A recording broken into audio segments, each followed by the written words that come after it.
J'ai appris une grande leçon lorsque je grandissais. C'est tout ce que ton adversaire est plus puissant que toi. Couche-toi déjà par terre.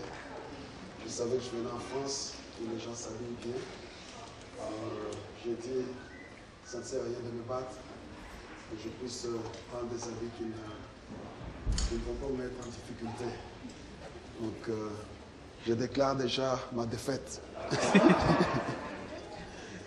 Une fois de plus, pasteur, maman, pasteur, merci à tout le collège de nous recevoir. C'est un honneur, un privilège pour que nous soyons là, tous. Orchestre, vous avez fait un grand, grand travail. Merci beaucoup. Si quelqu'un peut vous emmener dans la présence de Dieu, il faut remercier. Merci beaucoup. Merci. Et à vous tous, le service protocole, l'ingénieur de son, nous voulons grandement vous remercier pour le sacrifice, pour que ce travail se fasse sans problème. Nous sommes dans le livre des Actes, au chapitre 4.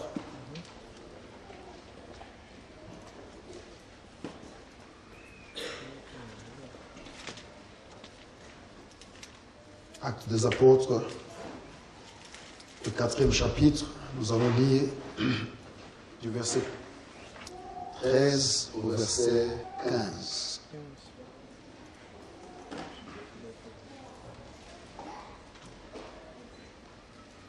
Je ne sais pas.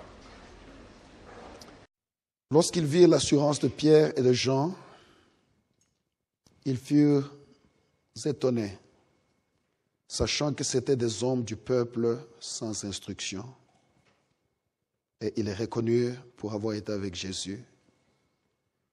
Mais comme ils voyaient là, près d'eux, l'homme qui avait été guéri, ils n'avaient rien à répliquer.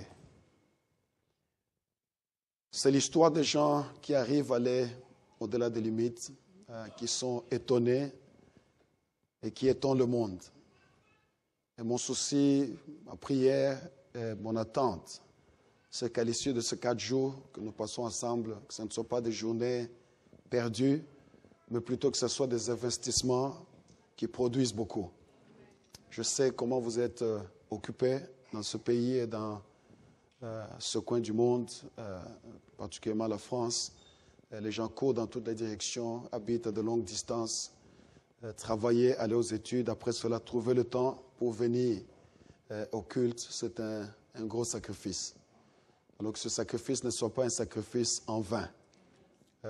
Nous n'avons pas une vie en brouillon et une vraie vie. Celle que nous vivons, c'est la vie. Donc, lorsque nous la ratons, nous avons raté notre vie, alors que nous puissions, par la grâce de Dieu, saisir ce qu'il nous dit et pousser avec toute notre énergie vers l'avant. Pierre et son ami Jean font partie d'une jeune ou d'un jeune mouvement. Aujourd'hui, on appelle le christianisme, mais en ce temps-là, ils étaient connus comme un secte, juste un petit groupe de gens. On ne savait pas trop bien d'où ils venaient, où ils allaient, qu'est-ce que leur maître voulait vraiment. Et puis, au début, ils sont là, le Saint-Esprit descend, comme on a chanté, que la chicane de Dieu se manifeste. Et dans le zèle et le courage, ils se mettent à faire des choses impossibles. Prêcher, guérir, délivrer des gens qui étaient sous l'emprise du diable. Et le mouvement se répandait à une grande vitesse.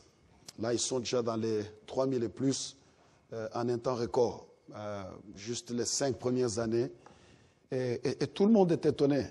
L'institution qui était déjà établie depuis des centenaires est en train de perdre des membres. Et ce mouvement, qui a des limitations énormes, est en train de prendre de l'avance. La première limitation qu'ils avaient, c'est les institutions d'où ils venaient. Leurs maîtres, eux-mêmes, les pionniers du mouvement. Je vous ai dit hier, sa naissance est toujours problématique jusqu'aujourd'hui. Au XXIe siècle, parmi les Juifs, c'est un sujet d'achoppement. Chaque fois que vous dites qu'il est sauveur, qu'il est Seigneur, que celui le Fils de Dieu, ils ne comprennent pas. Et la question qu'ils vous posent, montre-nous son Père, nous allons croire en lui, parce que c'est important. Mais il commence le mouvement dans ce sens-là. Et puis, il grandit à Nazareth. Oh, tous les grands prophètes ont fait leur métier, principalement à Jérusalem. Et les grands penseurs, des philosophes juifs, c'est à Jérusalem. Et ce monsieur est perdu quelque part à Nazareth. Alors, tout ça, c'est des problèmes énormes qu'il doit vaincre et que les gens doivent absorber. Et puis, pour empirer la situation, il choisit comme le soubassement, le socle de son mouvement, des gens sans instruction, des gens de Galilée. Aujourd'hui, on peut dire, les Parisiens, ainsi de suite, mais dans le temps, lorsqu'on t'appelle Galiléen, c'était un terme dérogatoire pour dire la basse classe. Ok, c'était ça. Alors, ils choisissent ces gens, donc c'est des limitations énormes. Et puis, le deuxième problème qu'ils avaient, c'était un problème d'instruction. La culture dans le temps, et même aujourd'hui, on fait la même chose. Nous sommes dans le milieu de pasteurs. On ne te demande pas qu'est-ce que Dieu a dit la nuit lorsque tu priais. On ne te pose pas la question quand est-ce que tu as eu la dernière révélation. La question au milieu de pasteur est combien de membres tu as. Donc le statut, le rang, le nombre de gens que tu as. Les gens qui ne connaissent pas Pasteur Noëlla peuvent les traiter à l'ordinaire, mais dès qu'ils apprennent qu'il a un bâtiment, sa valeur augmente. Donc la société n'a vraiment jamais changé parce que l'homme est attiré par ce qui frappe le regard. Donc, même si nous disons nous sommes spirituels, parce que les hommes ne sont pas spirituels, habillons-nous correctement. Donc, c'est un autre enseignement. Alors, ces gens, le message coince, il bloque parce que lorsqu'on voit leur éducation, leur instruction, c'est tellement bas qu'ils se disent, mais qu'est-ce qu'il a à nous dire? Et puis, la troisième difficulté, ils n'ont pas d'infrastructure. C'est quelqu'un qui vient, il te donne sa carte de visite, je suis PDG, je ne sais pas quoi. Où sont les bureaux? Nous n'en avons pas. Combien de staff tu as? C'est moi, mon sac et mes livres. On ne te prend pas au sérieux. Donc, c'est le problème dans lequel le christianisme a commencé. L'infrastructure inexistante, l'éducation, instruction inexistante, les institutions d'où les gens venaient, famille, background, éducation, tout ça, problématique. Donc, c'était déjà un mouvement qui était voué à l'échec. Mais comme nous avons appris hier, tous les autres mouvements qui étaient bien établis, au fil du temps, chutent. Mais le mouvement chrétien, au fil du temps, il devient plus fort. Toute autre entreprise dans ce monde, pour maintenir ses travailleurs, l'employeur ou l'employeur doit tout faire pour payer ces gens, leur donner des bonus, faire tout, afin que les gens continuent à travailler pour lui. Mais la seule entreprise où les gens viennent, on leur demande de payer pour être partie de ce groupe, c'est le christianisme. Tu dépenses ton argent pour le transport, tu dépenses ton énergie pour venir, on te demande la dîme, on te gronde pour ton offrande, et tu viens quand même. Jésus, c'est un champion. Alléluia. Oh! Nous chantons pour lui, nous dansons, mais personne ne l'a vu. Bizarre. Les vieillards tombent en train de pleurer, les petits-enfants chantent. On dit, est-ce que tu l'as vu? Non, non, non. Où est-il? Je ne sais pas. Mais il est mon patron quand même. Ça, c'est le miracle de la capacité humaine de défier tout ce qu'il peut y avoir comme barrière, obstacle, et faire l'impossible. Alors, il y a un ancien paralytique qui est debout. Preuve tangible, qu'on ne peut pas renier. Que dire parce que la preuve est là? Et ma prière, c'est que tu aies des preuves. Même si tu n'as pas la théologie, mais les preuves sont là. Même si tu ne peux pas défendre ta doctrine, la preuve est là. Même si tu ne peux pas expliquer l'hébreu et le grec, mais la preuve est là. Dis à ton voisin, ma preuve est en train de venir. Alors là, c'est le mouvement. Et comme le pasteur a bien résumé, on a commencé à vouloir comprendre qu'est-ce qui a fait que ces gens qui étaient voués à l'échec dès le départ ont réussi avec brio. Quelles étaient les clés qu'ils avaient? Quels étaient les atouts qu'ils avaient que nous, les chrétiens du XXIe siècle, nous pouvons embrasser, prendre, afin que nous aussi, notre histoire soit d'aller au-delà des limites. Par l'étude biblique, l'observation, l'étude de caractère biblique, nous découvrons au minimum 3 clés majeures. Les autres peuvent être là, mais ce sont des clés mineures. Mais les grandes clés, c'est celles que nous allons partager.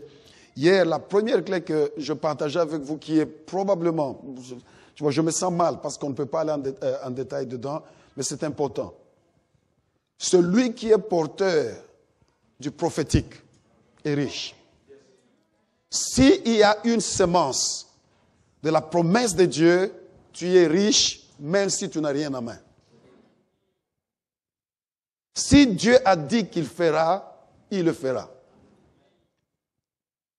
C'est ainsi qu'il dit en Ésaïe 55, « Ma parole c'est comme de la pluie. Lorsqu'elle tombe, elle ne revient pas sans accomplir l'objectif pour lequel elle a été libérée. Si la pluie tombe, au minimum, l'herbe doit pousser. Donc lorsque Dieu parle dans ta vie, quelque chose doit arriver, même s'il y a 10 000 démons autour de toi et des sorciers de tout ton village, cela ne signifie rien. Dieu, sa parole est plus forte que toute chose. Et puis, il y a tout ce mouvement, la possibilité qu'on nous donne lorsqu'on voit l'histoire des choses que Dieu a faites avec les gens. Alors là, nous sommes dans les années 86, par là. Et je suis un jeune serviteur zélé, plein d'amour pour Dieu. Et je suis content que l'amour n'a pas diminué. Mais ça pose un problème. C'est que je suis pauvre. Et puis pauvre même, c'est une promotion. Il faut trouver un mot moins que pauvre. Parce que j'enviais d'être pauvre. Je croyais que la pauvreté, c'était une promotion de la part de Dieu. Une chemise délavée complètement. Mon épouse, elle était matrone de l'hôpital, c'est-à-dire la patronne des infirmières, mais elle n'avait qu'une paire de babouches en plastique. On les appelle la gomme. OK? Pas parce qu'elle était humble, parce qu'elle n'en avait pas. Et lorsque le malheur t'atteint, il ne s'arrête pas. Il prend tout. Une fois, elle allait au boulot, et il y a eu une forte pluie dans la ville où on habitait. L'une des babouches décide de se me conduire. Elle voyage avec l'eau de pluie. Alors on a une décision, que faire? Aller au travail avec une babouche ou créer une nouvelle religion, la madame sans babouche. Elle a jeté l'autre et mon épouse est allée travailler sans chaussures. Je me rappelle dans ce temps-là, ma propre petite sœur, qui est l'une de mes plusieurs petites sœurs, elle était bien. Je l'appelle, je dis, est-ce que tu peux aider ma femme parce que elle n'a pas de chaussures, elle n'a pas de babouche, juste une paire de babouches. Elle dit non. Donc c'est dans cet état qu'on a évolué. Et j'ai décidé d'aller en retraite. Jeûner parce que j'avais faim. Donc un affamé qui jeûne pour que Dieu m'explique qu'est-ce qui arrive. Je prends 7 jours de jeûne à sec. Et j'avais un seul sujet de prière. Montrer à Dieu qu'il est méchant. Et j'ai dit à Dieu tout ce qu'un homme peut dire sans trop pécher. Et il m'a laissé parler. Tu vois, Dieu est très, très patient. J'ai parlé, mais puis je me suis plaint. Je lui ai montré comment je prêchais pour lui. J'ai voyagé pour lui. Je fais ceci. Il m'écoutait calmement. Lorsque je finis, il me dit, fils, tu sais pourquoi tu pries de cette manière? Je dis, ok, explique-moi. Il dit, c'est parce que tu ne me connais pas. Parce que tout celui qui me connaît sait qu'il peut me faire confiance. Pour la première fois, Dieu m'apprend l'histoire d'Israël. 3 millions de gens dans le désert, nourris, les habits protégés, l'eau qui sort du rocher, pendant le soleil, Je deviens un parasol pour eux. La nuit, lorsqu'il fait très froid, je deviens un chauffage. Alors, toutes ces choses que j'ai faites, tu crois que toi, ta femme et tes enfants, vous êtes une grosse affaire pour moi? Je sors de cette retraite dans la repentance. Parce que j'ai appris que l'un des problèmes que nous avons dans notre incapacité de nous tranquilliser dans le Seigneur, ce n'est pas le connaître. L'histoire, c'est notre enseignant. S'il n'a pas trahi dans le passé, il ne commencera pas avec toi. Établis-le dans ton esprit. Tiens-le fort. Ne l'oublie jamais. Et puis, le pasteur Tchalo prêche même. Papa, la Bible est compliquée. Il crée des problèmes à Moïse. Moïse était prince en Égypte. Et l'histoire profane nous dit que le pharaon l'aimait tellement plus que son fils biologique qu'il le préparait pour être le successeur. Donc la divinité est à Moïse déjà. C'est ainsi que Hébreu dit, il était préparé, éduqué dans toute la science égyptienne. Et puis Dieu crée une crise. Dans sa peur, il fuit. Souvenez-vous que Moïse a grandi dans la haute classe. Donc son cerveau réfléchit autrement. Et puis en Égypte, où il a évolué pendant 40 ans, il y a tout un panthéon, un panthéon, right? Le français est compliqué, hein? Un panthéon, mon français est encore frais. Il y a tout un panthéon de divinités, de dieux. Et puis Dieu le rencontre. Il dit, Moïse, j'ai une mission pour toi. En fait, je m'excuse, ça c'est moi qui paraphrase. Je t'ai créé des difficultés pour t'avoir ici au désert. Je t'ai gardé pendant 40 ans pour te préparer. Et maintenant, tu retournes pour libérer mon peuple. Voici, ils ont crié vers moi, ils ont pleuré. Je voudrais les amener dans un pays où coule le lait et le miel. Vous connaissez toute l'histoire, belle histoire à raconter. Et puis Dieu finit sa présentation. Lorsque Dieu termine, Moïse est intelligent, Moïse c'est un prince, Moïse c'est la nobilité. C'est un homme d'État. Il sait que tu ne vas pas en mission sans connaître l'identité, la capacité de celui qui t'envoie. Seigneur, c'est bien, tu veux que je sois ton ambassadeur. Mais lorsque je vais te représenter, la personne avec laquelle nous allons débattre voudra savoir qui je représente. Quel est ton nom?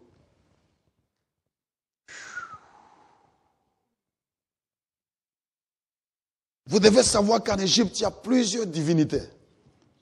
Et chaque dieu a un nom spécifique qui le qualifie et qui lui donne le droit d'être Dieu. Si vous avez une crise d'eau, je suis Dieu qui gère les eaux. Venez prier à moi, parce que je vais résoudre. Si vous avez un problème de récolte, je suis le Dieu de la fertilité. Il y a eu des dieux, même des dieux de sexe. Waouh! Si vous avez besoin de ça, venez chez moi, je sais comment le faire. Donc, il y a tout un panthéon de dieux. Dieu le ceci, spécialisé en cela, en ceci, cela. Alors Moïse dit, ok, je vais voir Pharaon. On va me demander, qui est ce Dieu? J'ai dit quoi? Dieu dit à Moïse, écoute, s'il te pose la question, dis-leur, je suis. Mon nom, c'est je suis. Qu'est-ce que ça signifie? Je suis tellement Dieu que je deviens Dieu de ton besoin. Si tu as besoin de chaussures, je peux devenir le Dieu spécialisé en chaussures. Si tu as besoin de femmes, je peux devenir un Dieu qui trouve des épouses. Si tu as besoin de mari, je suis un Dieu qui peut trouver un mari. Je suis le Dieu qui devient ce que les gens ont besoin que je devienne. C'est ça mon nom.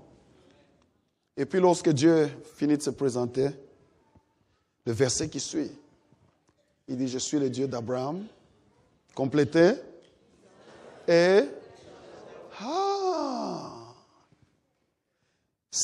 je fais avec Abraham, si tu peux trouver mon activité chez Isaac, si tu peux voir ma main travailler dans la vie de Jacob, je peux le faire aujourd'hui.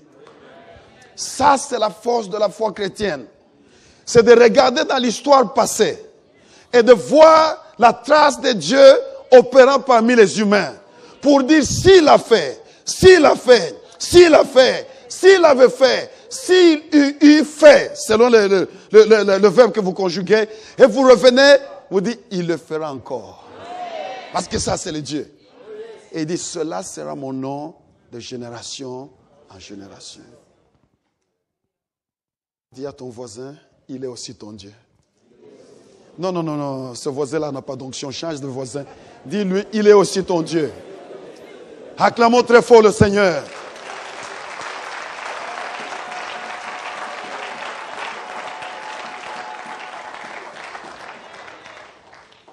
Il est aussi mon Dieu. Élisée voyage pendant plusieurs années avec son maître Élie. Et le jour de départ, ils sont à deux. Élie prend son manteau. Il frappe sur les eaux. Les eaux s'ouvrent, il traverse. Et Élie est enlevé. Le manteau tombe. Élisée est maintenant propriétaire de ce manteau. Mais le seul problème qui se pose, c'est qu'il doit rentrer parce qu'il ne peut pas vivre au désert. Il faut rentrer. Et où il était, où il vit, il y a la même barrière. Les eaux. Il arrive devant les mêmes eaux. Il prend le manteau. Il fait sa prière. Où est le Dieu d'Élie? Pourquoi cette prière? Parce que si le Dieu d'Élie a écouté la prière, le même Dieu, s'il est mon Dieu, il écoutera ma prière. C'est la force de la vie chrétienne. Et puis lorsque tu as ces deux clés en place, il y a une troisième clé.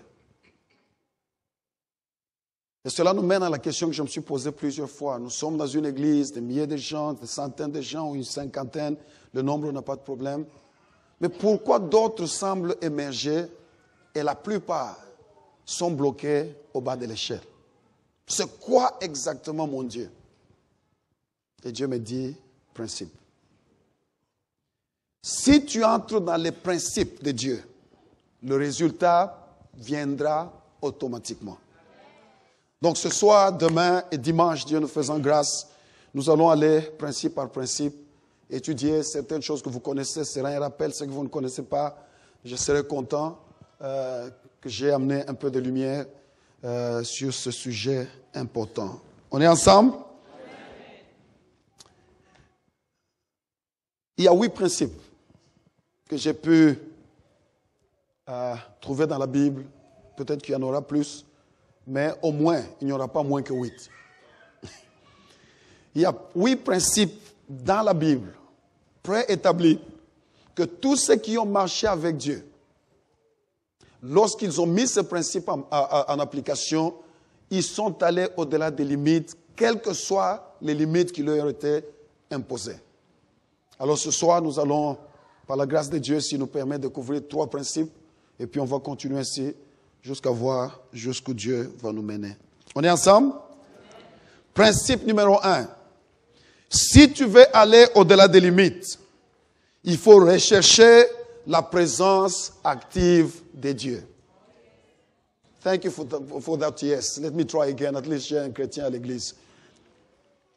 Rechercher la présence active de Dieu.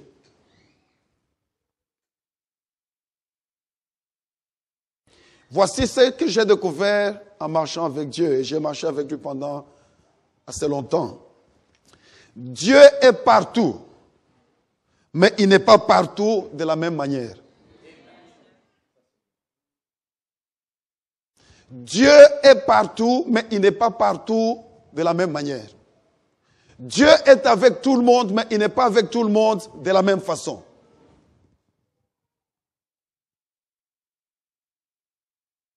Nous l'appelons omniscient. Et cela est vrai. Si Dieu est omniscient, Dieu est en Irak. Si Dieu est omniscient, il est en Syrie. Si Dieu est omniscient, il est dans la boîte de nuit. Si Dieu est omniscient, il est en prison. Mais si Dieu est partout, pourquoi il n'empêche pas le mal de se faire? Parce que théologiquement, il y a la présence passive de Dieu. Dieu est présent comme observateur. Et il y a une présence active de Dieu. Dieu devient le moteur qui conduit les choses. Lorsque nous disons Dieu, nous voulons ta Shekinah au milieu de nous. En d'autres termes, nous disons Seigneur, prends charge, manifeste-toi. Fais ce que Dieu fait lorsque Dieu se manifeste. Les gens qui ont vaincu des barrières, qui sont allés au-delà des limites, qui sont allés au-delà des plafonds qui étaient imposés sur eux, la première chose que tu trouves dans toute la Bible, c'est des gens qui ont marché avec Dieu d'une manière active.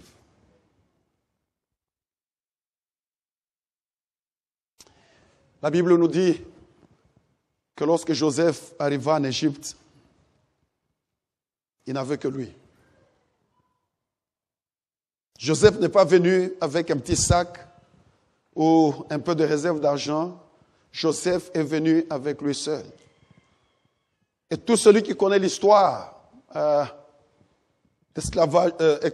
esclavagisme et tout cela, ce qu'on vous raconte la plupart du temps, c'est du mensonge parce que les esclaves étaient vendus au marché comme de la marchandise. Ils étaient totalement nus. C'est ça la vérité. Et même les trocs qu'on montre dans nos télévisions, ceux qui sont allés en Amérique latine et tout cela, c'est des gens qu'on a menés dans des bateaux nus, comme des animaux, comme des vaches, des chèvres, ainsi de suite. Joseph est entré nu en Égypte.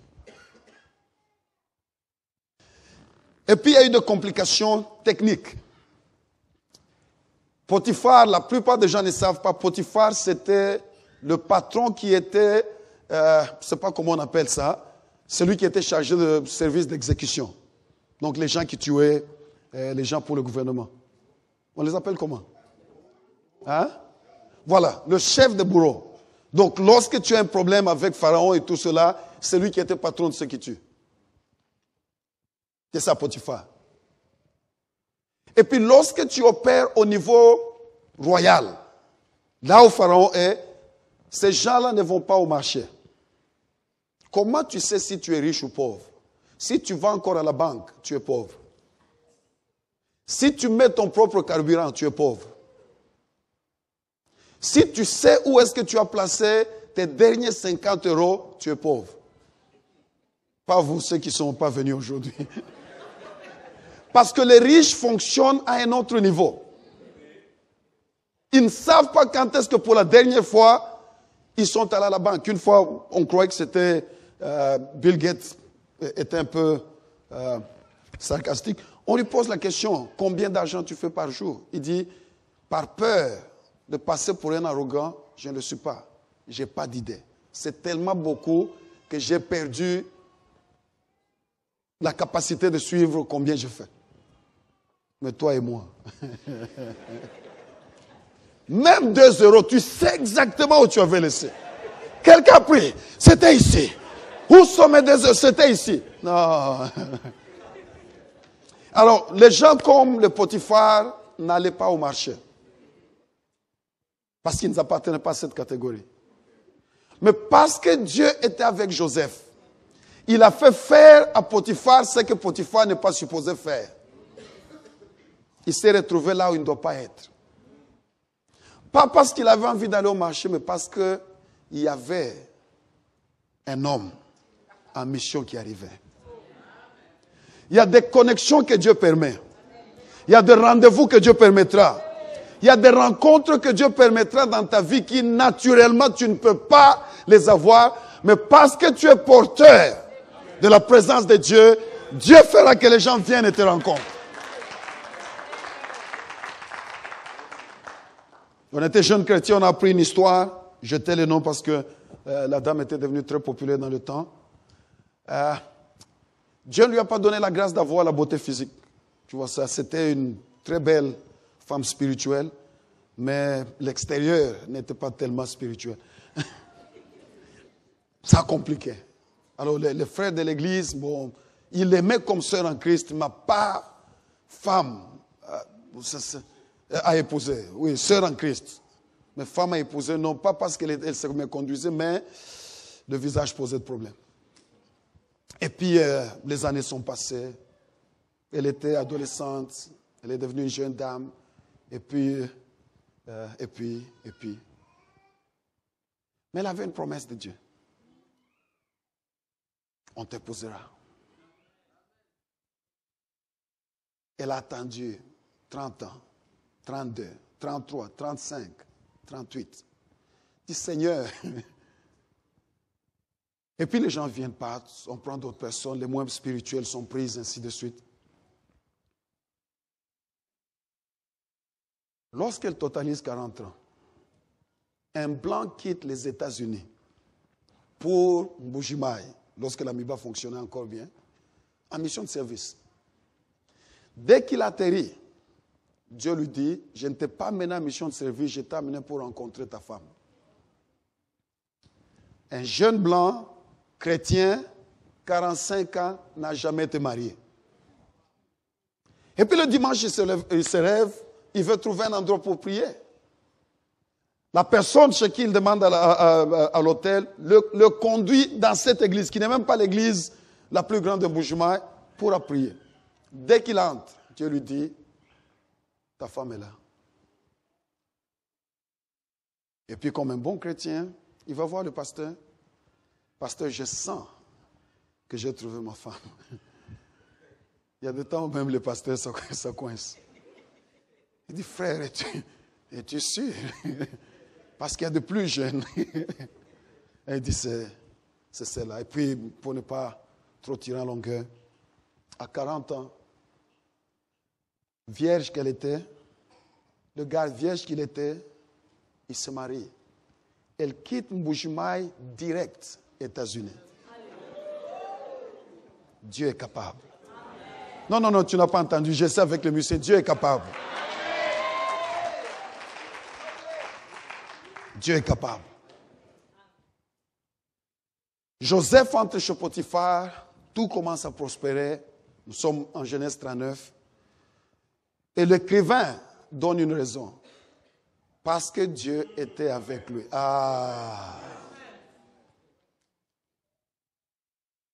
Non, tu peux dire aux voisins, néglige-moi, c'est pas grave. Tu peux me négliger, continue à me négliger. L'essentiel est que Dieu est avec moi. Non, dis-lui, néglige-moi, Dieu est avec moi. Puisque Dieu était avec Joseph, il le fit prospérer. La présence active de Dieu. Pourquoi l'histoire de Pierre est devenue si importante, si jolie aujourd'hui? Tous à l'église nous apprenons. Parce qu'un jour Jésus venait, il faisait ce réveil, et puis la masse était énorme. Il avait besoin de quelque chose. La Bible dit qu'il y avait plusieurs barques sur le lac. Il choisit la barque de Pierre. L'histoire de Pierre a commencé, pas parce que Pierre était le plus intelligent, pas parce que Pierre était le plus charismatique. L'histoire de Pierre a commencé parce qu'il est entré dans la barque de Pierre. Christ en moi, l'espérance de la gloire.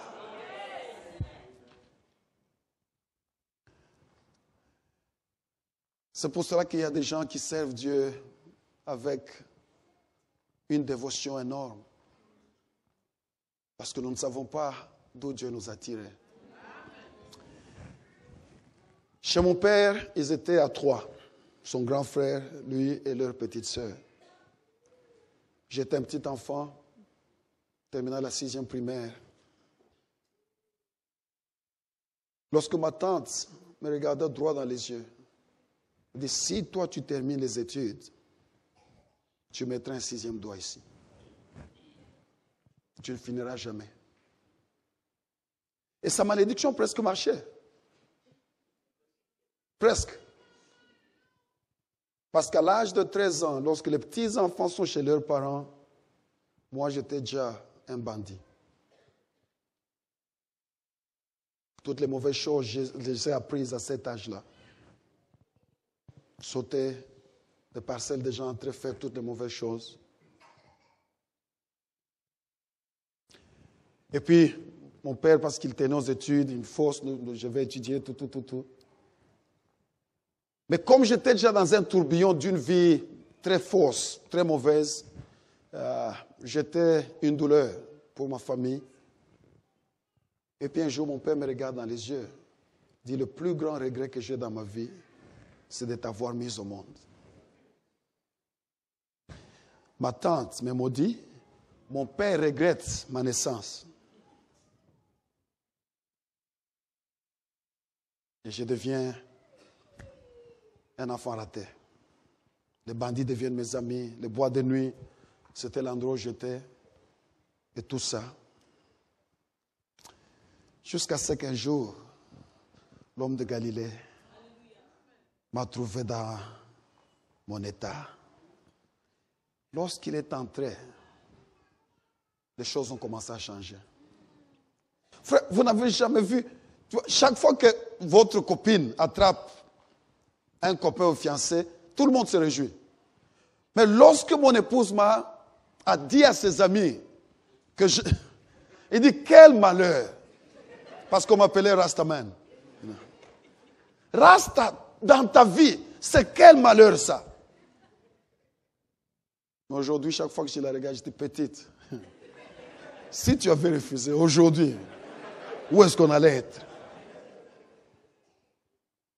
Christ en moi, l'espérance du salut. Dis au voisin, ne me disqualifie pas. Il est en moi. Il est avec moi. La gloire est sur moi. Si tu crois, acclame très fort le Seigneur.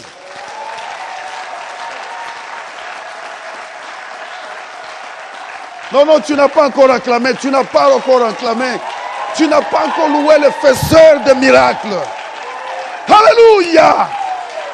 Alléluia! Nous reconnaissons ces gens. C'est des hommes du peuple, sans instruction. Mais nous reconnaissons qu'ils étaient avec Jésus. Frères et sœurs, Jésus fait des choses extraordinaires. Je me suis retrouvé dans des maisons impossibles, à partir de la maison blanche jusqu'à la maison noire. Réellement. Invité par le puissant de ce monde. Parce que Jésus, c'est un faiseur d'hommes. Le secret, ce n'est pas d'être tourné à gauche, à droite, être impressionné. Non! Saisis Jésus. Crie vers Jésus. Recherche-le. Si tu le trouves, tu as trouvé la vie. Brise les limites. Brise les limites. D'un homme qui n'avait pas un endroit où rester, jusqu'à un homme qui a l'embarras de chambres et de maisons. Réellement, pas un esprit, de maisons réelles. Lui, il est venu dans une de mes maisons. Tu peux jeter un orteil là-bas, le genou ici, que ça dorme partout. Comment c'est arrivé? Christ en moi, l'espérance de la gloire. Il peut le faire. Nous apprenons alors que le mouvement chrétien, la vie chrétienne, consiste en premier lieu de s'assurer que Dieu est activement présent dans ta vie. Hier, j'étais très béni lorsqu'on partageait avec mon pasteur et pasteur sur leur péripéties, le parcours qu'ils ont pris, et juste voir la beauté de Dieu. Que lorsqu'il entre, même si tu n'as rien, tu as tout. C'est un problème d'attendre le temps pour que ce qui est déjà dedans se manifeste. Un de mes amis blancs avec lesquels on a vécu à Durban, lorsque j'étais vraiment au bar, un jour il vient au Cape Town et puis il m'appelle, c'est hey Charles, je suis dans ta ville, tout ça. Je dis, non, non, non, passe à la maison, on passe un peu de temps. Il arrive. Il dit, je ne peux pas croire. C'est chez toi ici? Je dis, oui, oui, c'est chez moi. Il dit, c'est pas vrai. Et puis, comme elle est, il dit, mais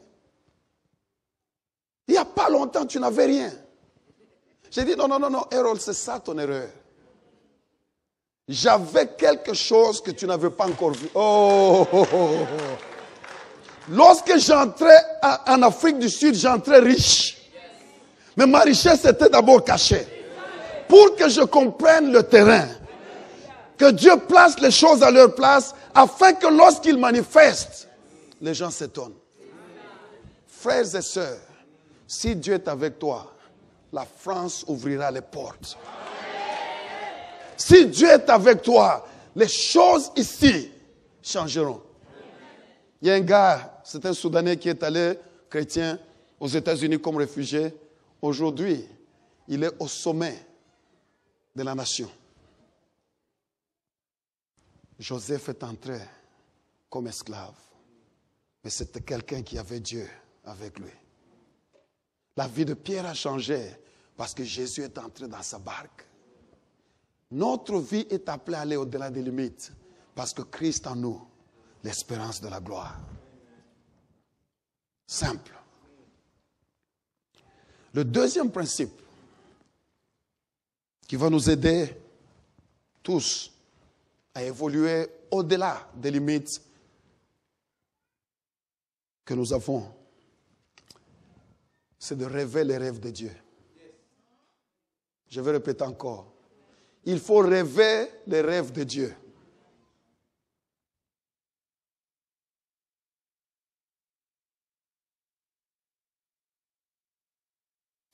Quel est le principe que nous apprenons? Dieu bénit toujours ce qu'il initie. Je répète encore. Dieu bénit toujours ce qu'il initie. Tout ce que Dieu commence est déjà béni. On n'a pas besoin de prier que Dieu bénisse son projet. Je crois que c'est chez le pasteur Papi où je dis, Dieu est bizarre. Si tu l'invites au restaurant, tu vas payer la facture. Mais s'il t'invite au restaurant, il paye la facture. Qui invite qui dans ta vie? L'erreur que nous commettons, c'est d'avoir nos projets et de demander à Dieu de les bénir. Mais l'homme sage découvre d'abord quels sont les projets de Dieu. Tu entres dans les projets de Dieu, tu n'as pas besoin de prier parce que ces projets sont bénis. On est venu avec le pasteur, il nous a pris à la gare du Nord. On est venu ici, on a pris un train à cause du temps et tout cela. Savez-vous quoi? Nous étions calmes, assis, relax, parlant. Que je me tienne debout, que je me couche par terre, que je prie en langue ou que je ne prie pas, ça ne change rien. Le train va là où il va. Si Dieu est dans l'affaire, entre nous, les jeunes, c'est pour notre bien. Ce n'est pas pour changer la pensée de Dieu. Les longues prières, c'est pour notre bien, ce n'est pas Dieu. Si tu découvres ce que Dieu a déjà béni, sans prière ou avec prière, c'est déjà béni. Joseph rêva. Et la Bible dit, il rêva encore. Oh, oh, oh. Banabet. Hey! Joseph rêva, il rêva encore. Lorsque tu rêves les rêves de Dieu encore et encore, quelque chose arrive.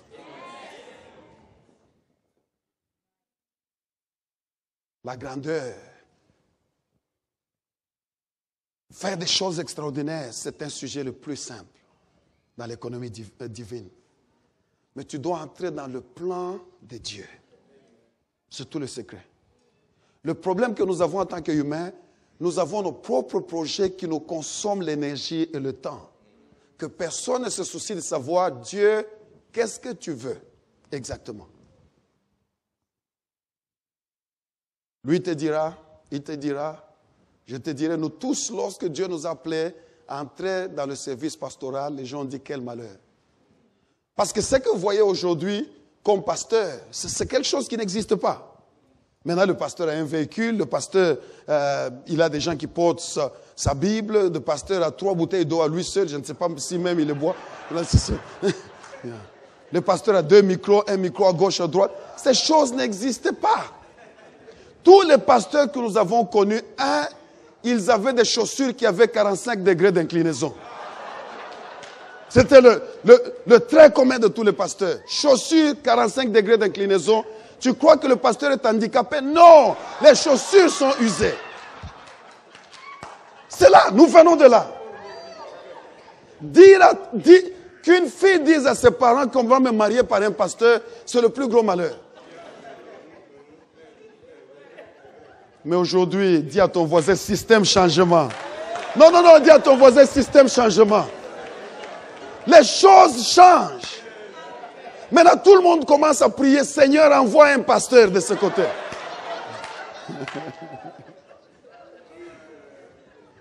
Quel est le secret?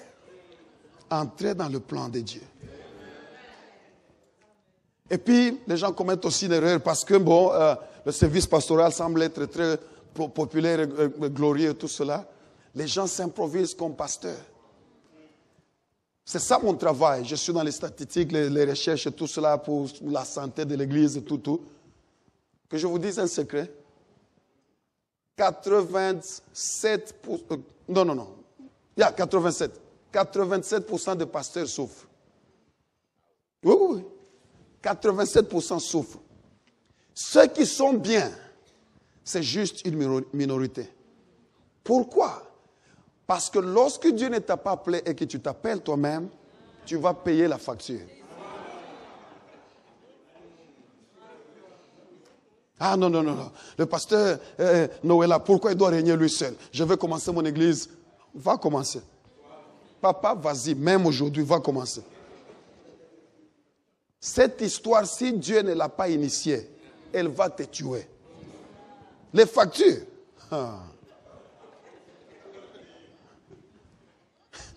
Il y a un truc qui est arrivé aux États-Unis. Un pasteur s'est perdu. 3 jours, on ne retrouve pas le pasteur. Communiqué, on met sa photo partout, celui qui a vu. Et puis, un jour à 1h du matin à Miami, on voit le pasteur en costume, cravate et sa diplomate en train de marcher. La police se saisit. Monsieur, c'est quoi? Il dit non, j'ai un rendez-vous avec des partenaires ici, je vais acheter un bateau. Bateau 1h du matin. Le cerveau a cogné. Disjoncté, c'est ça le thème que j'ai cherché. L'autre année, je crois que c'était l'année passée ou l'autre année, j'étais allé donner cours. La période où j'étais aux États-Unis, 2 pasteurs, l'un avait 40 ans, l'autre avait 41, et tous les deux, ce qu'ils avaient en commun, ils avaient des doctorats en théologie. L'autre dit à son épouse, elle précède à l'église, son beau-frère et les enfants qu'ils avaient, je viens. La femme arrive, louange, adoration, on tire à longueur, louange, adoration, l'homme de Dieu n'arrive pas. Finalement, l'épouse s'inquiète. Dit à son petit frère, mais rentre un peu à la maison pour voir c'est quoi qui se passe avec ton beau-frère. Parce que le temps de prédication. Il arrive, le gars avait envoyé sa famille et il s'est fusillé. Doctorat en théologie. Et puis, quelques semaines plus tard,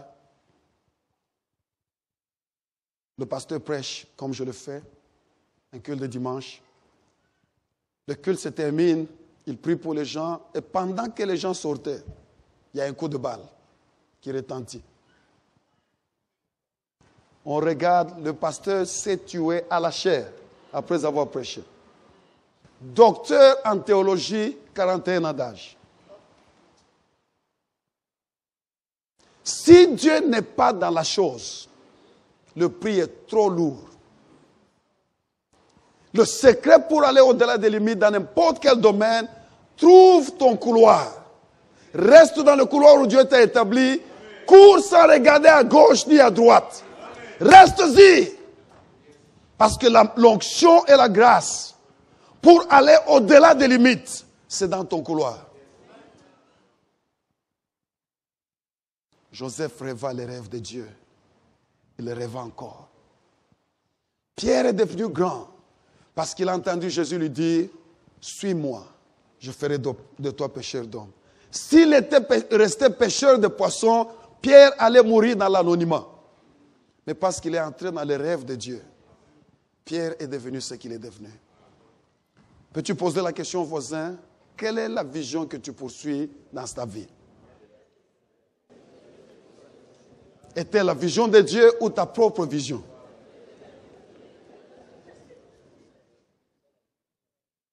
On est ensemble? Principe numéro 1, rechercher la présence active de Dieu. Parce que Dieu est partout, mais il n'est pas partout de la même manière. Dieu est avec tout le monde, mais il n'est pas avec tout le monde de la même manière. Principe numéro 2, il faut rêver les rêves de Dieu. Parce que Dieu bénit toujours ce qu'il a initié. Si tu entres dans le plan de Dieu, le fait que tu sois dans le plan de Dieu, c'est déjà une bénédiction elle-même qui va te permettre d'aller au-delà des limites. J'étais très étonné lorsque, pour la première fois, on faisait le cours et qu'on nous a appris que si tu as une assemblée de 1000 personnes, tu appartiens à 3% des grandes églises du monde. J'ai fait la plupart de mes études aux États-Unis. Savez-vous que la taille moyenne d'une église aux États-Unis, c'est 82 personnes? Ne vous fiez pas à ce que vous voyez, les TD Jakes, tout ça, c'est l'exception. Mais c'est des petites églises. Parce que ce n'est pas être à l'église, ne pas être à l'église, mais qu'est-ce que Dieu attend que je fasse? Amen.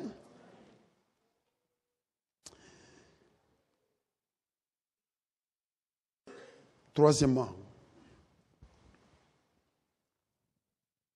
ça peut-être, c'est ça qui m'excite davantage, parce que déjà, au niveau de principe numéro 3, les gens commencent à créer la différence dans une même assemblée.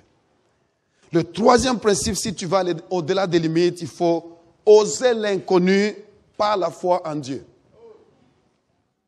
Je répète encore, oser l'inconnu par la foi en Dieu. Sans oser, on ne saura jamais. Je ne sais pas si le pasteur vous a dit ou pas, c'est encore un secret, je risque d'être en difficulté. Il ne m'invitera plus. Mais si vous a déjà dit, je crois que Dieu va m'aider. Seigneur, please, aide-moi, que je ne sois pas en difficulté. Amen. Je voulais... Le pasteur me raconte l'aventure que vous avez connue avec ce bâtiment. Il dit, lorsqu'il négocie avec le vendeur, il lui promet, nous allons te faire un chèque d'abord de 100 000 €. Et puis après, on va voir les échéances et tout ça. Et lorsqu'il promet un chèque de 100 000 €, dans la caisse, il n'y a même pas 50 € ou quelque chose comme ça. Il n'y a rien. Alors le collège se demande, ok, le pasteur, est-ce qu'il a caché l'argent quelque part ou il y a un don? Mais il dit, le chèque viendra. Ça, c'est le mouvement de foi. Si tu n'es pas capable d'oser l'inconnu, tu ne connaîtras jamais ce que les autres ne connaissent pas. Tu n'oses pas par aventure. Tu oses parce qu'il est avec toi. Tu oses parce que tu es dans ses rêves. Ces choses se suivent ainsi. Parce qu'il y a des gens qui croient que c'est la foi. Ce n'est pas la foi, c'est la présomption. Et la présomption, tu entreras en prison. Tu mourras seul et les frères en Christ t'oublieront. Oh non, non, le pasteur a dit, il faut oser, je vais oser. Je lave mes mains comme Pilate. Il faut oser parce que tu sais, Dieu est avec toi. Il faut oser parce que tu sais, tu es dans les rêves de Dieu. Oser l'inconnu. L'esprit de courage qui dit, je sens dans mon esprit, Dieu dit que je fasse ceci, même si techniquement je n'ai pas les atouts et les outils pour le faire, je fais le premier pas. On verra quoi. Les gens qui n'osent pas ne sauront jamais si ça marche ou ça ne marche pas.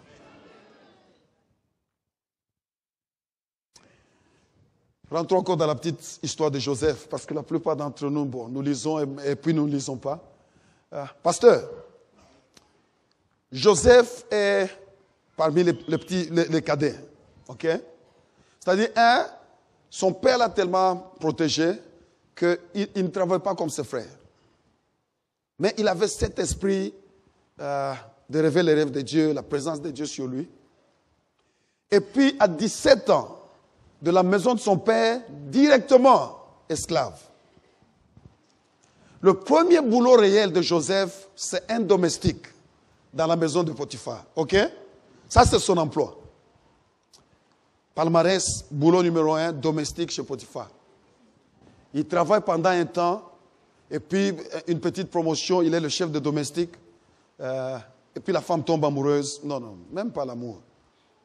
Je crois quelque chose d'autre. Hein? Convoite le gars. Et puis, il est en difficulté. En prison. Deuxième boulot, chef de prisonnier. Ça, c'est le palmarès de ce que l'homme a osé.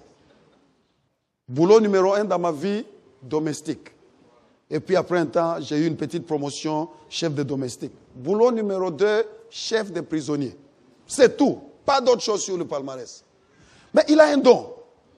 Il a un don d'interpréter les rêves, ainsi de suite, parce que c'est ça son couloir.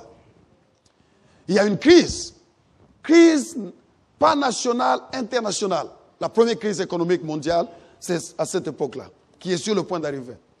7 ans avant, prophétiquement, Dieu avise Pharaon parce qu'il aime son peuple. Pharaon rêve les rêves, il ne sait pas interpréter, puis on lui dit finalement, il y a un garde qui est en prison, qui est capable d'interpréter. Si Joseph a quitté la prison, il a quitté la prison parce qu'il savait interpréter. Il n'a pas quitté la prison pour autre chose. C'est pour interpréter le roi. OK? Il arrive devant Pharaon. Le Pharaon donne le rêve. Joseph interprète. Il donne la sagesse de la part de Dieu. Son expertise s'arrête là. Et Pharaon donne une bombe. Il dit, bon, parce que tu as été capable d'opérer dans cette sagesse et d'interpréter cette histoire, nous avons besoin de quelqu'un qui sera chef sur le plan national pour conduire ce projet. Entre nous, quand est-ce que Joseph avait conduit un grand projet? Non, non, non, parlons. Nullement. Quand est-ce que dans son palmarès, vous allez trouver dans le passé CV, j'avais fait ceci, cela? Rien.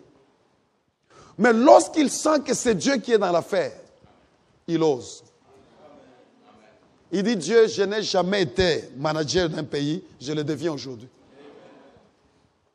Sans un esprit d'oser, vous ne saurez jamais aller au-delà des limites. Tous les gens dans la Bible et tous les gens dans le monde contemporain qui ont fait avec Dieu des choses extraordinaires, qui sont allés au-delà des limites de leur éducation, leur culture, leur clan et tout cela, c'est des gens qui ont quelque chose en commun, ils osent l'inconnu. Parce qu'ils ont foi en Dieu.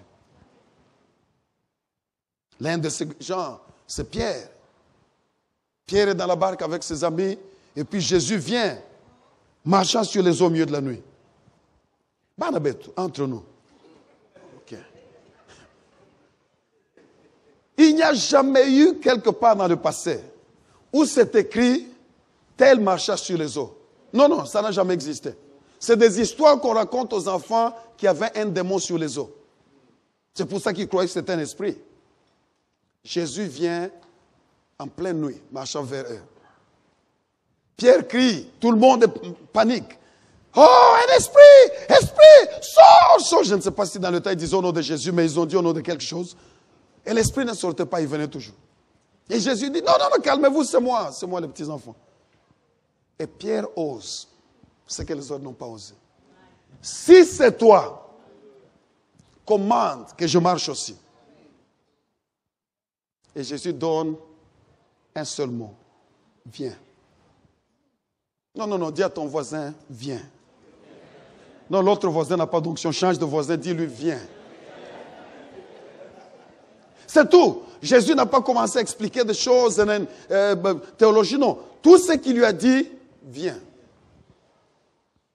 Il met le pas, ça tient. Il essaye, ça tient. 2, 3, 4, 5 pas, je ne sais pas combien de pas il a fait. Pierre marche sur les eaux. Et puis, bon, on connaît comment l'histoire s'est terminée, l'homme allait mourir. Tout cela parce que lorsque tu oses, il y a toujours des risques. Et tout cela. Ma fille rit parce qu'elle sait que dans le secret, il y a des temps où le pasteur sentait que je vais mourir. Tu oses, mais la mort est là. Tu vois déjà la prison et puis ta jeune femme, quelqu'un d'autre à l'église la prend. Donc toutes ces choses troublent la tête. Il y a des risques de foi. Alors, Pierre marche, il est sur le point de se noyer, Jésus le sauve. Mais voici ce qui est beau dans cette histoire. Lorsqu'ils arrivent au rivage, on raconte la même histoire. Une seule personne raconte l'histoire à la première personne, tous les autres à la troisième personne. Pierre a marché. Pierre dit, moi, j'ai marché. Le problème de notre église, la plupart des gens mourront avec les témoignages d'autres personnes. Dieu l'a béni. Dieu a fait avec lui. Dieu. Donc, dis à ton voisin, pas moi. Mon témoignage arrive, pas moi. Mon témoignage arrive. Acclamons très fort le Seigneur. Alléluia. Que les radicaux acclament très fort le Seigneur. Je ne veux pas mourir à la troisième personne.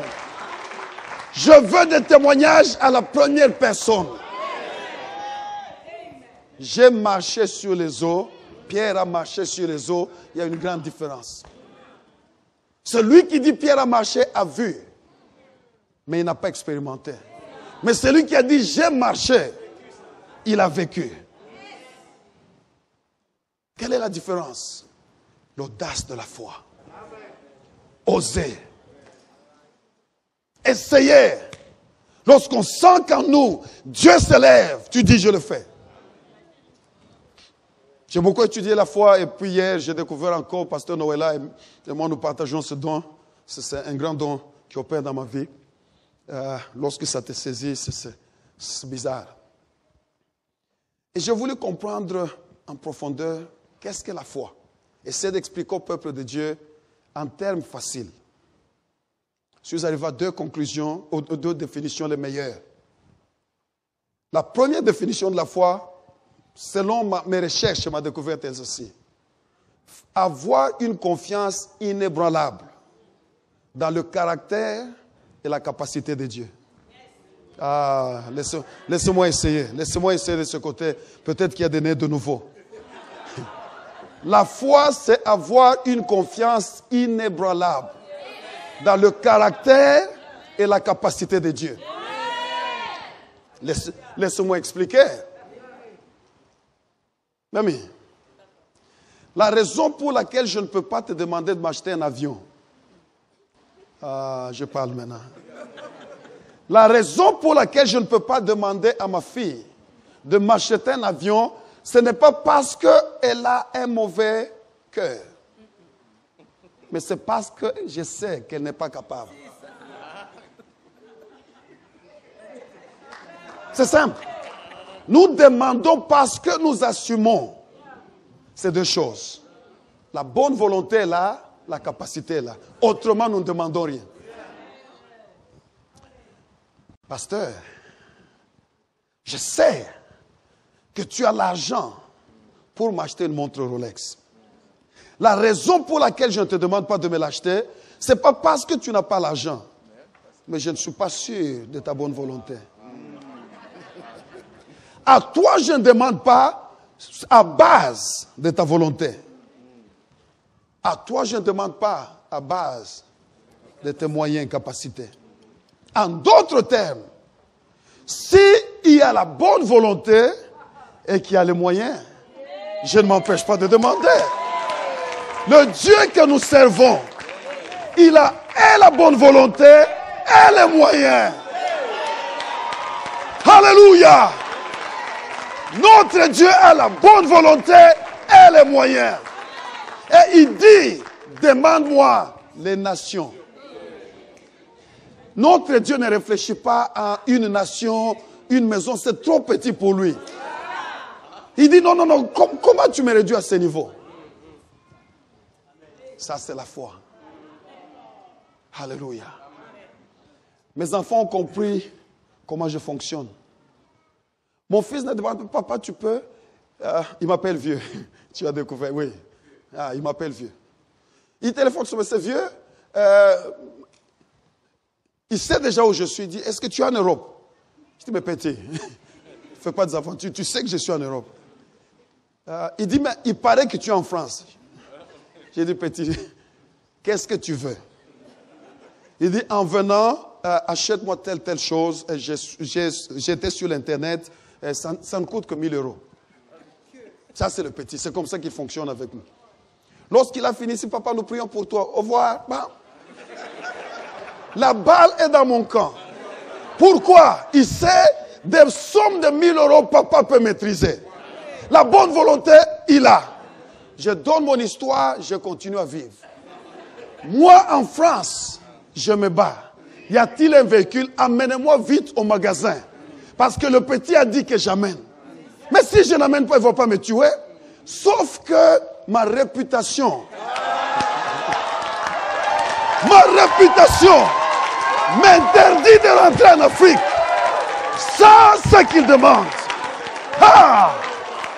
Si Dieu ne donne pas, nous n'allons pas le tuer. Mais sa réputation, sa réputation lui interdit de ne pas donner.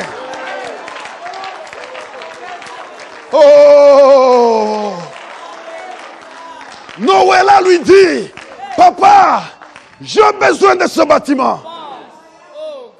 Il ne coûte qu'1 million. Au revoir, papa. On se voit. C'est fini. S'il ne donne pas Noëlla, Noëlla ne va pas le tuer. Mais sa réputation. Sa réputation lui interdit. Au ciel, il siffle. Millions. Adresse Noëlla. Pasteur, c'est un homme de foi. La foi est simple. Qui est ton Dieu pour toi? Mon Dieu à moi, il est capable. On était petit enfant. Nos mamans portaient des pagnes qu'on appelait mon mari capable. Le mari, même s'il n'était pas capable, pour qu'il soit capable, il doit s'endetter pour avoir mon mari capable. Parce que sa réputation. Je cherche ce soir dans cette église une femme, un homme qui est fier de son Dieu. Qui dit, mon Dieu à moi, il est capable. Frères et sœurs, certains d'entre nous sommes arrivés à une époque de notre vie où nous n'avons même pas 2-3 pensées. Lorsqu'on a un besoin, on les dépose sur la table de Papa Dieu.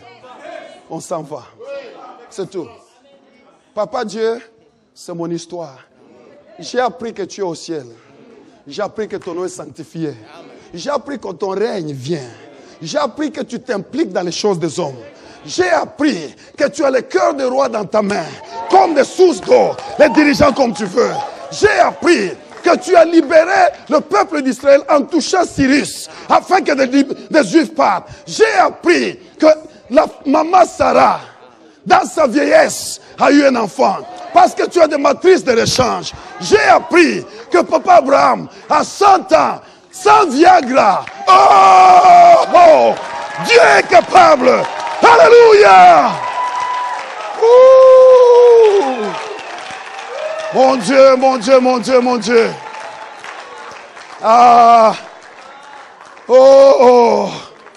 Pasteur Noëlla, il y a des choses dans la Bible qui trouvent l'entendement. Jésus, c'est un charpentier, fils de charpentier. Lorsque tu déchires, tu testes son sang, DNA ou ADN en français. ADN, charpentier. Le bois et l'eau ne sont pas amis. Spécialisé en bois. L'homme à qui il parle, spécialisé en poisson. Pierre n'est pas un pêcheur de week-end. Il a une entreprise de pêcherie. Il sait que le poisson n'est pas stupide. C'est pour cela qu'il pêche la nuit. Le maître arrive en pleine journée. Il dit, c'est un charpentier. Il dit au pêcheur, lui charpentier, il jette le filet. Si toi tu étais Pierre, tu dis, écoute, monsieur, j'étais suffisamment aidé. Je t'ai donné ma barque. Tu m'as trouvé en train de laver ces choses parce que le commerce la nuit n'a pas marché. Laisse-moi aller à la maison, même dormir, tenter encore la nuit. Ça, c'est notre raisonnement. Mais Pierre, homme de foi, il regarde Jésus. Entre nous, oui, c'est bien, l'onction est là.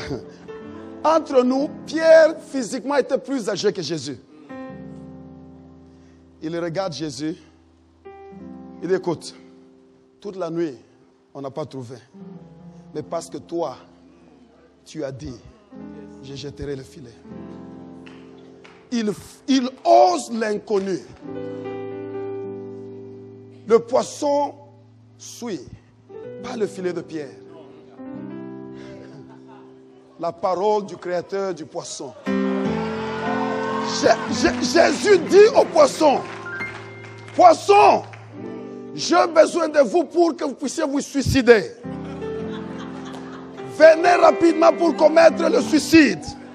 Il y a quelqu'un qui a besoin de vous manger. Venez. Oui, Seigneur, nous arrivons. Le poisson vient de partout. Dès qu'il le pêche, la Bible ne nous dit pas que Pierre a utilisé. On dit aussitôt, il laissait tout pour le suivre. Pourquoi? Parce que lorsque Dieu m'a donné et que je fais de ce que Dieu m'a donné, mon Dieu, je n'ai pas compris.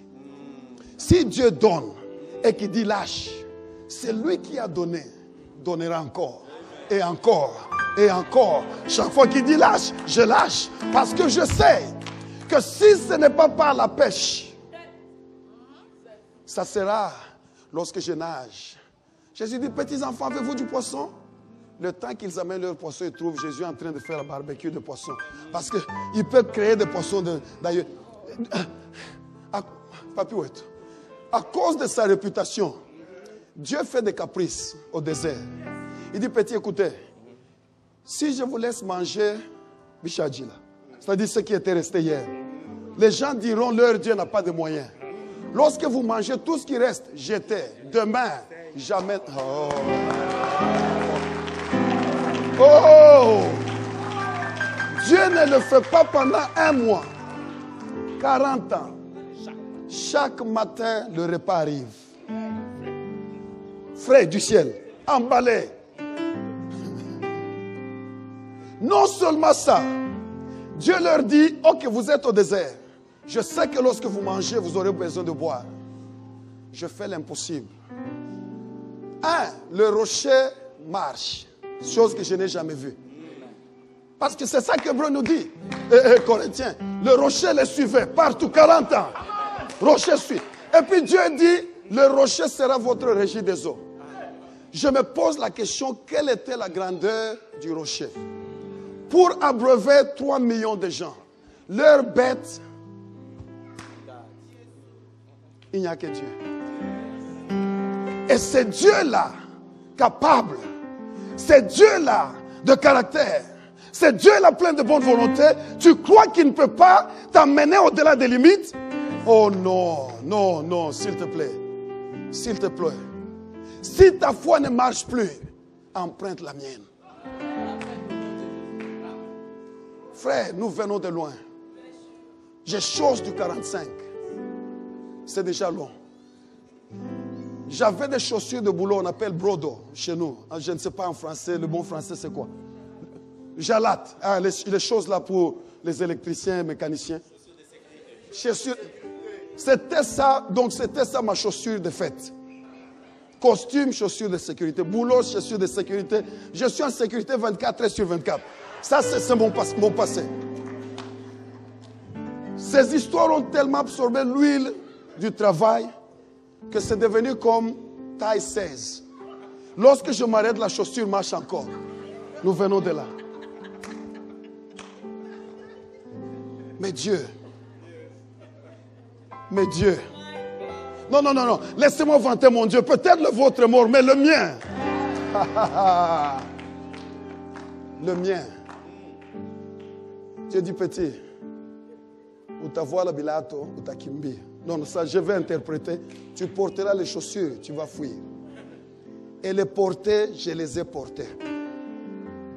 Papa, comment abandonner Dieu? Mon grand restaurant, c'était chez moi. Lorsqu'on met le sel à manger, c'est-à-dire le niveau a augmenté. Mais maintenant, je peux aller là où je veux. Parce que j'ai compris, à cause de sa réputation, essaye de demander à l'enfant d'un président ici, à l'enfant d'un ministre d'aller dans nos écoles ordinaires s'ils vont aller. Ils n'étudient pas dans nos écoles, pas parce qu'ils ne veulent pas, mais leurs parents ont une réputation à protéger. Ton père est plus que. Ton père est plus que tous ces gens.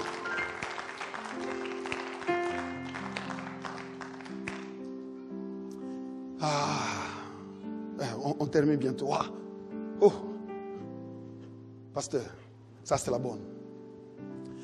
Prophète, on a un problème. Mon mari aimait Dieu, mais il est mort. Il nous a laissé dans les dettes. Vous savez comment les mamans pleurent. S'il craignait Dieu, comment il est mort pauvre, je n'ai jamais compris. Mais c'est un problème. C'est une possibilité que tu peux être saint jusqu'à ne pas tuer une mouche et être pauvre. Et parce que c'est un autre domaine. Oui, oui. Le gars craignait Dieu réellement. Mais il est mort tellement pauvre que ses enfants allaient être pris comme esclaves. Et puis la femme dit, le prophète dit, qu'est-ce que tu as? Une petite, un petit flacon d'huile. Vase, c'est ça. Un petit vase d'huile. Le prophète dit, va chez des voisins. Demande des vases, pas en petite quantité. En d'autres termes, l'huile sera à la hauteur de ta disponibilité. Si elle avait demandé 3 villages de vases, elle aurait 3 villages de vases d'huile. Elle allait commencer une compagnie, Madame Kabengele, responsable d'huile dans les 3 villages. Parce que l'huile respecte la dimension de ta foi. Les gens ne sont pas extraordinaires, mais il y a des gens qui croient en Dieu à des niveaux qui sont différents. Et Dieu respecte ta foi. Si tu réduis Dieu au petit, Dieu devient petit. Mais si tu laisses Dieu devenir un grand Dieu, il le devient. Ça, c'est le Dieu que nous servons. On termine avec la dernière définition de la foi que j'ai découverte. La foi n'est pas seulement mettre une confiance inébranlable dans le caractère et la capacité de Dieu, mais la foi, c'est aussi croire en Dieu pour de grandes choses et oser de grandes choses pour Dieu. Je vous répète, la vraie foi, lorsqu'elle manifeste, elle croit en Dieu pour de grandes choses et elle ose de grandes choses pour Dieu. Si c'est toi, permets que je marche. Viens. Il marcha. Frères et sœurs, aller au-delà des limites, c'est simple.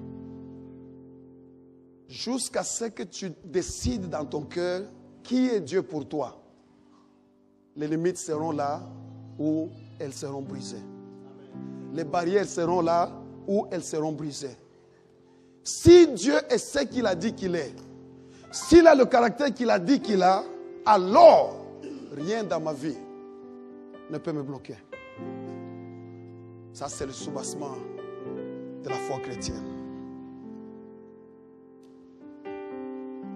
Nous allons prier. Tendre Père, Pierre a dit, l'homme ne peut donner que ce qu'il a reçu. Nous n'avons ni or ni argent. Ce que nous te donnons, c'est qu'au nom de Jésus, tu te tiens debout et tu marches. Et le paralytique a marché. C'est ça qu'ils avaient. Ce soir, mon Dieu, je sais que ce que tu m'as donné de précieux, c'est l'esprit de foi. Où l'impossible n'est plus impossible. Parce que Dieu spécialise en impossibilité. Seigneur, dans cette maison, il y a déjà l'onction de foi qui opère dans la vie de l'ange de la maison. Mais je prie ce soir qu'un esprit spécial de foi qui permettra aux gens de voir l'inimaginable, d'établir des choses, même les gens de leur génération diront, qu'est-ce qui est arrivé? Que cet esprit descende sur la maison ce soir. Que la foi s'établisse. Et que le domaine du miracle devienne une histoire normale. Que ton peuple soit béni. Que ta présence demeure sur eux. Ha, chouke baba baba baba.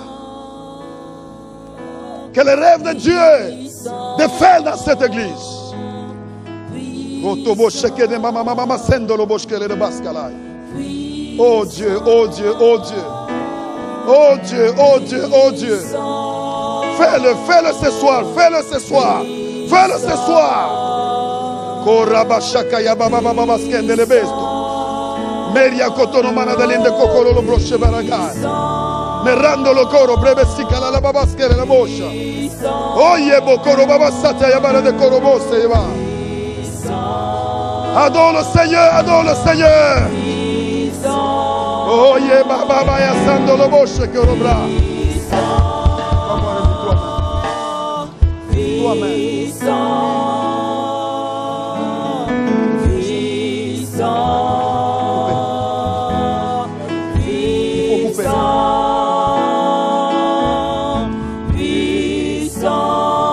Alléluia. Est-ce que nous pouvons nous tenir debout avant que le pasteur ne vienne? Nous sommes dans la salle où des miracles sont possibles ce soir. Je les connais assez. Je sais quand est-ce qu'il vient faire l'impossible. Ce soir, c'est une soirée de l'impossibilité.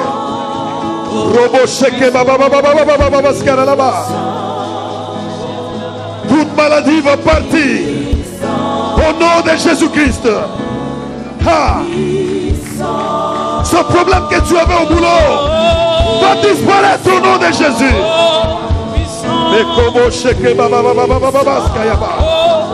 Adore le Seigneur. Adore le Seigneur. Adore le Seigneur. Oh Rabako Shokobobo Seyeba. Dis-lui qu'il est puissant. Oh Kobo Sete Baba Baba Baba Sayako. Rido Boko Shite Maradelende Korobo Setaya. Oh Yeba Gente Siya Korobo Shite.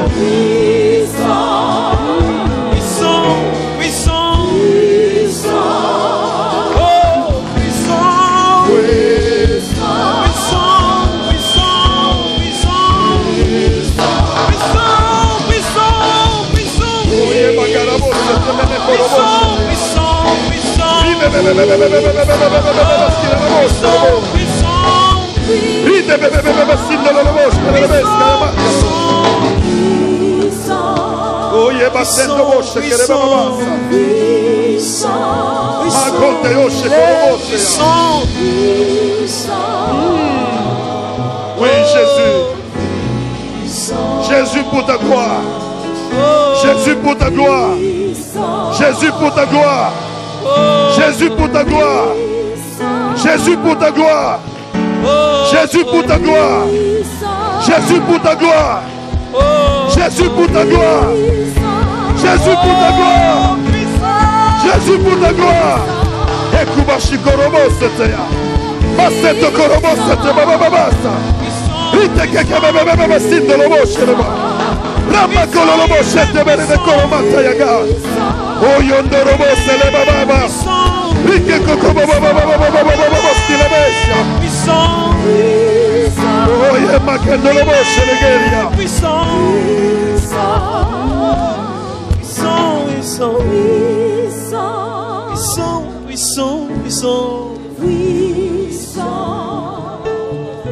Oh. Jésus. Oh, Viens rapidement, laisse ta guitare. Oh, Yabassa. Dépose la guitare.